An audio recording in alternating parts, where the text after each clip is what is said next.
I think one of the cardinal rules of leadership in the military is one sentence, three words: officers eat last. And I was like that in the Marines. If you saw, I mean, it was literal. If you saw a line of people, in the desert in the Middle East eating a meal, the officers weren't at the front of the line, grabbing all the good stuff. They were at the back of the line, taking whatever was left. And if they ran out of food, it meant the officers didn't eat. And I kind of feel that's true in civilian organizations too. You should be there first in the morning. You should be there last in the evening. You should be, bearing the heaviest load and never asking your employees to do anything you can't do yourself. And I think that's a good philosophical perspective to have. Now, kind of the flip side is, especially in a civilian organization, you can't always lead from the front. In a complex organization, inevitably people are off doing things that you're not directly involved in. And so, I always find that it's harder to tell people to go do something difficult than it is to lead them in doing something difficult. And so that's required a little bit of a mental shift for me.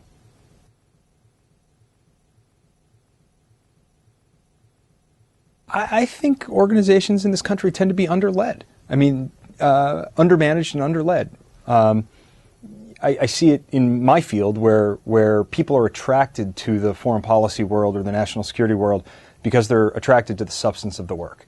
And so you tend to have a lot of really great analytical thinkers, great writers, great substantive contributors, but you don't necessarily have a large number of people who are running organizations well. And I think if part of your mission is cultivating people and developing people and playing the long game, you need to be able to recruit and retain and inspire people for the long haul, and that requires running organizations well. So I think that we can have a comparative advantage if we can run our organization better than our counterparts.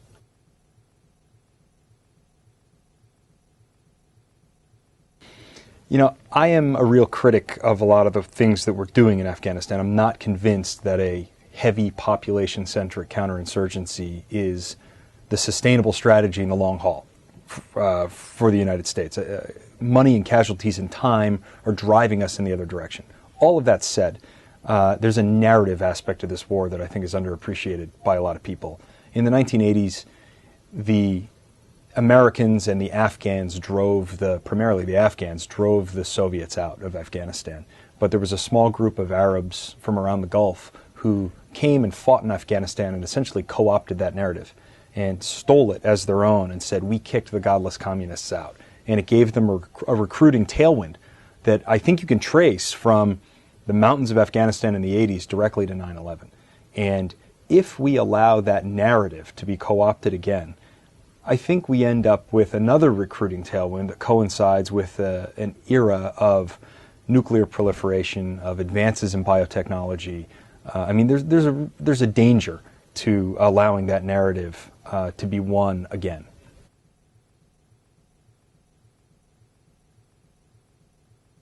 I think the greatest looming threat to American security is outside the Middle East. And for 10 years now, the U.S. has succumbed to this kind of strategic distraction, in my view.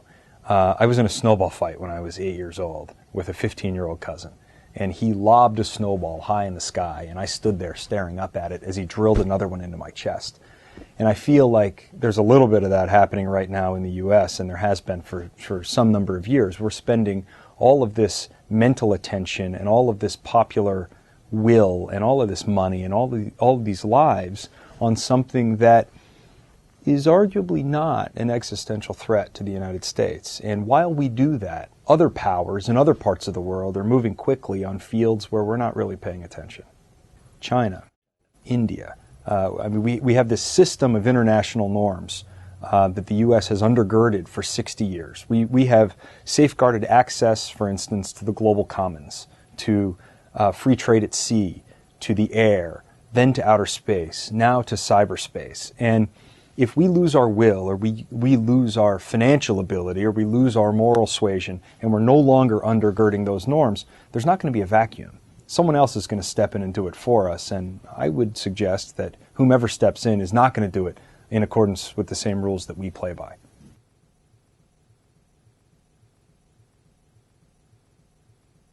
It's a great question, and it's very easy to measure the impact or the activity metrics.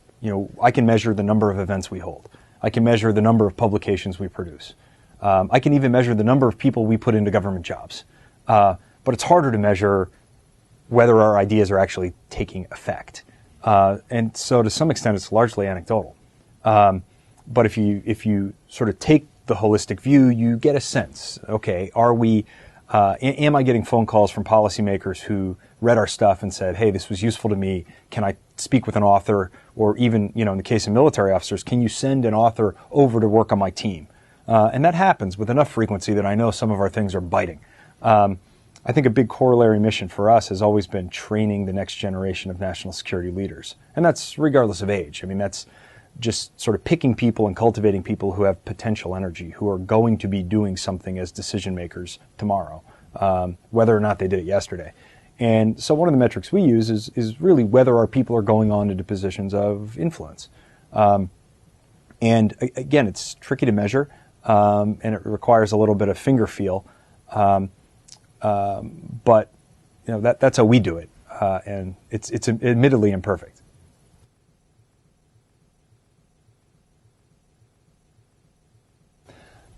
In terms of sort of my own disposition or constitution and that of my business partner, a retired Army colonel named John Noggle, it's easy for us because we came of age in the professionally apolitical culture of the military. And I believe strongly that when you swear that oath as an officer, you're swearing an oath to the Constitution, not to a party, not to a president, not to an administration. And you're obeying the lawful orders of a democratically elected government. So partisanship's not really in my blood.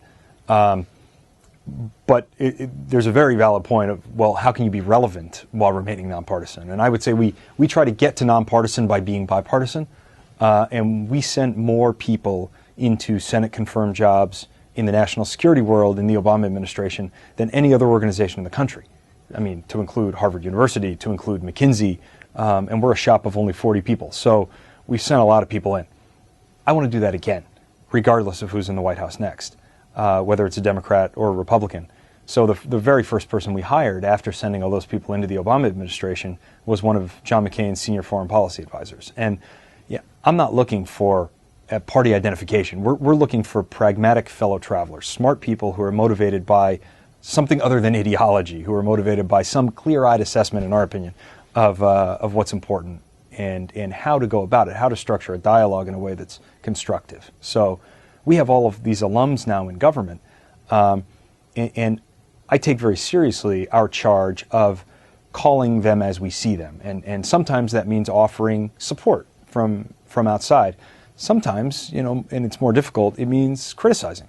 And it happens. I get called on the carpet with some frequency by somebody in government saying, why are you saying X, Y, or Z? And you know what? If we're going to maintain the credibility of the institution, which I think is ultimately for the good of everybody involved, we need to do that. And we need to be able to stand up at the end of the day and say, here's what we said, here's the analysis behind it, here's why it's fact-based. And we're calling them as we see them. And if you disagree, fine, but here are the facts.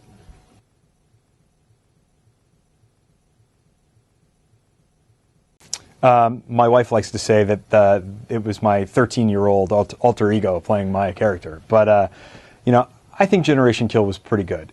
It was good in the sense of it captured the feel pretty well, the intangibles. Captured the dialogue very well, as uncomfortable as it was for me to sit in the living room at home and see this play out.